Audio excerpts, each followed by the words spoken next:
CNN Indonesia Prime. Kami mulai Prime sore ini dengan informasi atau bahkan pesan penting dan tegas yang disampaikan Wali Kota Surabaya, Tri Risma hari ini, yang menyatakan tidak berminat maju sebagai calon gubernur DKI Jakarta pada Pilkada 2017 nanti.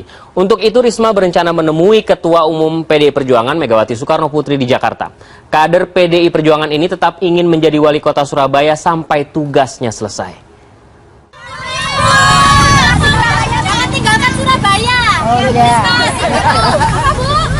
Ini loh yang nyuruh ini loh. Wali Kota Surabaya Tri Risma hari ini tak bekerja seperti biasa. Dari ujung sana. Jumat pagi ia berkeliling kota Surabaya memantau sejumlah proyek box culvert di sejumlah titik, antara lain di Kebraun 2 Surabaya dan Sidotopo Wetan. Saat memantau pengerjaan proyek box culvert, sejumlah warga mendatangi wali kota dan ada yang meminta Risma tidak mencalonkan diri sebagai gubernur Jakarta.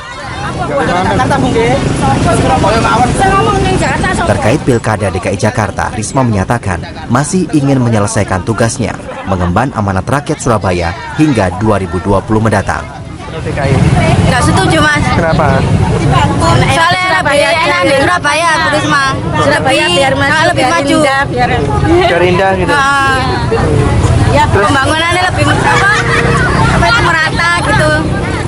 Risma berencana berangkat ke Jakarta untuk bertemu dengan Ketua Umum DPP PDI Perjuangan Megawati Soekarno Putri dan meminta dirinya tidak diajukan sebagai bakal calon gubernur DKI Jakarta. Risma berharap Ketua Umum PDIP mempunyai solusi terkait calon gubernur DKI Jakarta yang akan diusung oleh PDIP. Manapun saya sudah janji gitu sama warga Surabaya. Makanya waktu begitu saya menang, saya langsung hadap ibu-ibu. Saya nggak, karena saya sudah janji. Mau menghadap ke Bu Mega lagi? Iya, saya mau ngadap, saya sampaikan kondisinya seperti ini, saya akan jelaskan. Dan saya juga akan jelaskan bahwa selama ini saya masih mau megang amanah warga Surabaya. Risma juga menyatakan dukungan yang disampaikan sejumlah komunitas tak sebanding dengan jumlah warga Surabaya yang mendukungnya sebagai wali kota di Kota Pahlawan. Sebelumnya, komunitas Rek Ayo Rek dan juga Loverjacks menyatakan dukungan untuk mengusung Risma pada Pilkada Jakarta 2017 mendatang. Wahyu Pratama, Surabaya. Risma, jangan tinggalkan Surabaya. Apakah Risma akan ke Jakarta dan meninggalkan Surabaya atau tidak? Masih jadi misteri. Sementara Gubernur DKI Basuki Cahayapurnama menyambut baik kepala daerah lain yang ingin masuk dalam bursa nama Cagup DKI. Pansus itu ya, apa ya? Impeachment lah gitu ya. Tapi hampir tiap hari main ke ruangan gua lapor bos situasi. Saya selalu bilang sama seluruh kepala daerah, kalau yang baik harus datang ke Jakarta supaya orang Jakarta punya pilihan, dan ini punya efek untuk luar Jakarta, apa tau nggak? Nanti semua kepala daerah di luar Jakarta punya mimpi mau jadi gubernur, berarti dia harus kerja sebaik mungkin, secepat mungkin di daerahnya. Tinggal ukur aja. Beberapa partai politik sudah menyatakan dukungan terhadap bakal pasangan calon untuk bersaing dalam pemilihan gubernur DKI Jakarta tahun 2017. Berdasarkan jumlah kursi DPRD DKI Jakarta, jumlahnya ada 106 kursi yang terbagi oleh 10 partai politik atau 10 fraksi. PDI mendapatkan 28 kursi, Gerindra 15 kursi, PKS 11 kursi, P3, Demokrat, Hanura masing-masing 10 kursi, dan Golkar 9 kursi. Sisanya dibagi PKB, Nasdem, dan PAN. Nah, syarat dukungan partai politik untuk bisa mengajukan calonnya sendiri atau bersama-sama adalah 22 kursi. Dengan jumlah kursi tadi berarti hanya PDI Perjuangan yang bisa memenuhi syarat mencalonkan calonnya sendiri. Sisanya harus membangun koalisi untuk mencukupi syarat minimal 22 kursi tadi. Kita lihat, sebagai partai dengan jumlah dukungan terbesar, PDI Perjuangan belum bersikap memilih siapa yang akan diusung menjadi pemimpin DKI Jakarta mendatang. Koalisi sementara antara Gerindra dan PKS dengan 26 kursi menyatakan telah memberi dukungan kepada bakal calon Sandiaga Uno dan masih belum punya calon wakilnya. Sementara itu petahana Ahok akan diusung dan sudah dideklarasikan oleh 3 partai politik, yakni Hanura, Golkar, dan Nasdem dengan 24 kursi di DPRD DKI. Sementara 4 partai lainnya, P3, Demokrat, PKB, dan PAN masih memilih wait and see. Konon kabarnya nama Risma menjadi penting. Apakah kemudian Risma hadir di Jakarta atau tidak, karena akan mengubah atau menggerakkan pendulum dukungan partai politik.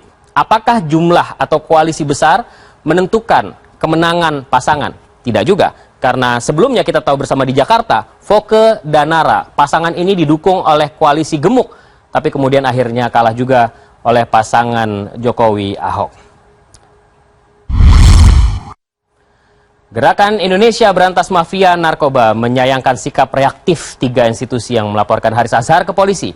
Koordinator Komisi untuk Orang Hilang dan Korban Tindak Kekerasan tersebut dilaporkan lantaran mengungkap testimoni Freddy Budiman.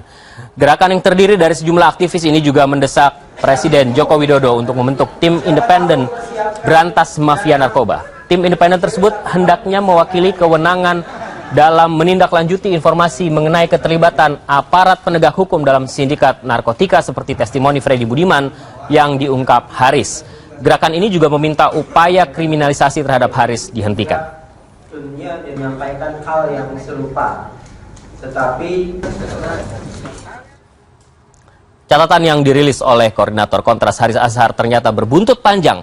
Catatan ini berisi pengakuan terpidana mati Freddy Budiman yang mengungkapkan bahwa peredaran narkotika melibatkan banyak aparat dari institusi negara seperti BNN, Kepolisian, TNI, dan Bea Cukai. Haris dilaporkan oleh 3 institusi sekaligus, Polri, TNI, dan BNN ke Bareskrim Mabes Polri pada Selasa pagi. Pelaporan ini ditanggapi netizen tanah air dengan munculnya tagar "Saya Percaya Kontras" yang menjadi trending topik di media sosial tanah air.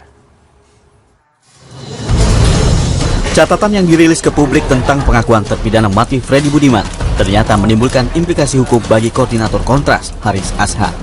Kepala Divisi Humas Mabes Polri mengatakan bahwa Haris diduga melanggar pasal 27 ayat 3 Undang-Undang Nomor 11 Tahun 2008 tentang UU ITE dalam tulisan yang disebarkannya.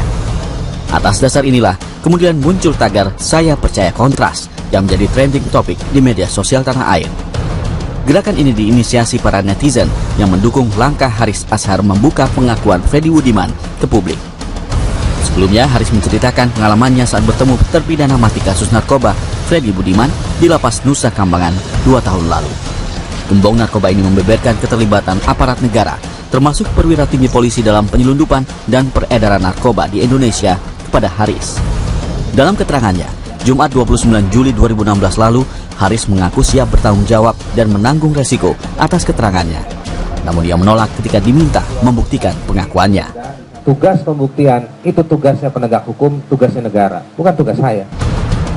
Tidak hanya institusi kepolisian dan BNN, Haris juga turut membawa nama Istana Kepresidenan dalam pusaran polemik. Haris mengaku sudah memberitahu informasi ini kepada juru bicara Presiden, Johan Budi, untuk diteruskan kepada Presiden Jokowi.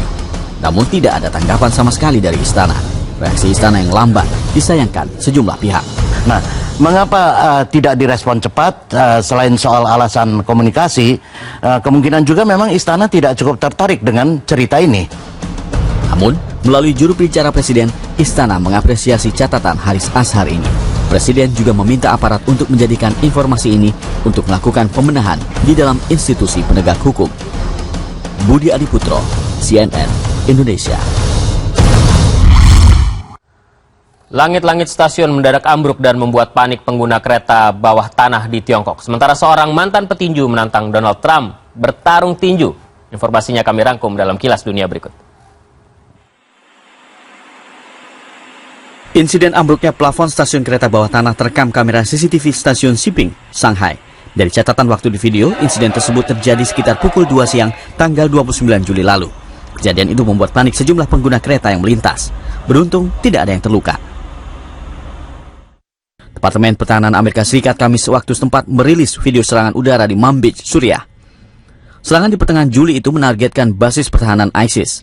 Pasukan Suriah Democratic Force yang terdiri dari milisi Kurdi dan Arab dan didukung pasukan khusus Amerika Serikat mulai menyerang kota Manbij sejak 2 bulan lalu.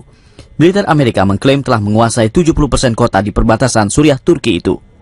Oke, Roberto, kita pregunta que con quién te gustaría meterte en el ring hoy.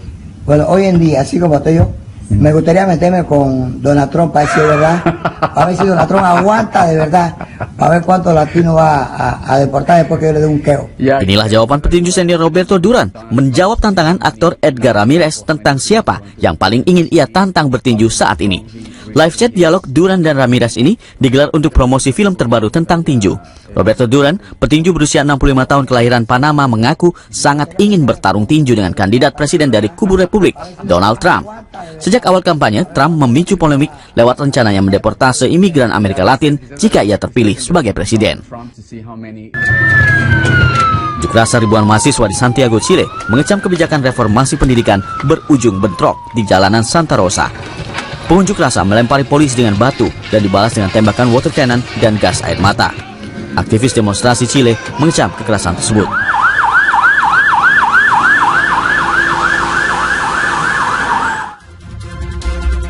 Bayi berusia 13 hari disandra rentenir di Parepare karena orang tuanya tak mampu membayar hutang.